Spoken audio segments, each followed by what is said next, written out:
Hello viewers, welcome back to another video. हमने शुरू की थी एक्सरसाइज 2.5 जहाँ पे हमने क्वेश्चन नंबर के पहले दो पार्ट्स कर लिए हैं। Third part 3x + 4 × 3x - 5। अब ये आइडेंटिटी भी x + a और x + b की तरह है। कैसे? थर्ड पार्ट है आपके पास 3x + 4 × 3x - 5। इसको हम कैसे लिख सकते हैं? 3x + 4 और इसको माइनस वाले टर्म को आप ऐसे लिख लीजिए। बन गई ना ये x + a और x + b की फॉर्म की। a की वैल्यू यहाँ पे 4 है, b की वैल्यू यहाँ पे -5 है। साथ ही x की जगह यहाँ पे 3x है। सो ऊपर वाली आइडेंटिटी में जहाँ x होगा वहाँ पे आप पुट करेंगे 3x, x की जगह 3x। a की वैल्यू पुट करेंगे आप 4, b की वैल्यू पुट करेंगे -5। बाकी सारा क्वेश्चन सेम, मीन्स आपको वैल्यूज पुट करने पे ध्यान देना होगा। नाउ फोर्थ पार्ट में y² + 3y2 और दूसरा है y² - 3y2। जो आपने आइडेंटिटीज़ पढ़ी है उसके अकॉर्डिंग ये मैच होती है a + b × a - b, जहाँ a की वैल्यू है आपके पास y² और b की a + b की वैल्यू है यहाँ पर 3/2। सो आप लिख सकते हैं we know identity a + b × a - b। वो होता क्या है? a² - b²। सो यहाँ पे a की वैल्यू आपने लिखी,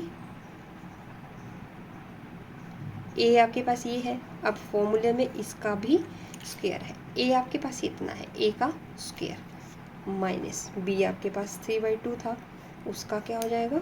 स्क्वायर। यहाँ पे कंफ्यूज नहीं होना है क्योंकि a की वैल्यू ही y² है, इसलिए a का स्क्वायर। अब आपके पास आ क्या गया? y की 2 × 2 = 4। a की पावर m की पावर n आपने पढ़ा था फर्स्ट चैप्टर में, तो a की पावर mn हो जाता है। अब यहाँ पे 3 × 3 = 9, 2 × 2 = 4, ये आपका आंसर। ठीक है, नेक्स्ट क्वेश्चन। ये अगेन इस वाले क्वेश्चन की तरह, ऊपर वाले क्वेश्चन की तरह सेम है। यहाँ पे अगर आप चाहें तो x वाले टर्म आगे लिख सकते हैं, दूसरी कांस्टेंट टर्म पीछे लिख सकते हैं।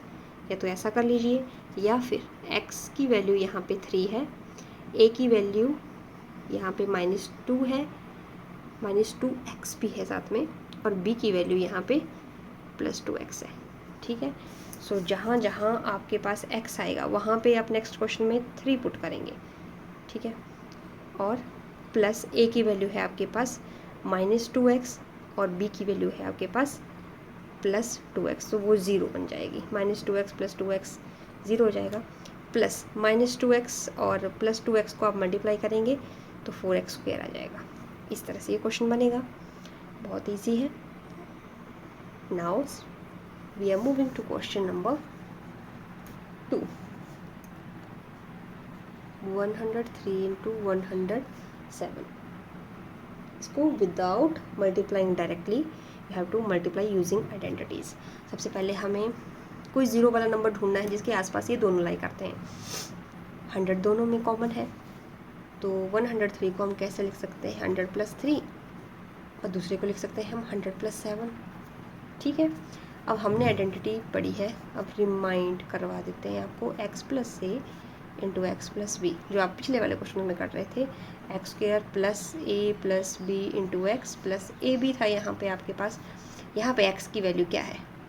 100, 100 का हो गया स्क्वायर, प्लस a की वैल्यू क्या है आपके पास? 3, b की वैल्यू क्या है? 7, x की वैल्यू यहाँ पे 100 है, तो into 100 plus a is 3, b is 7।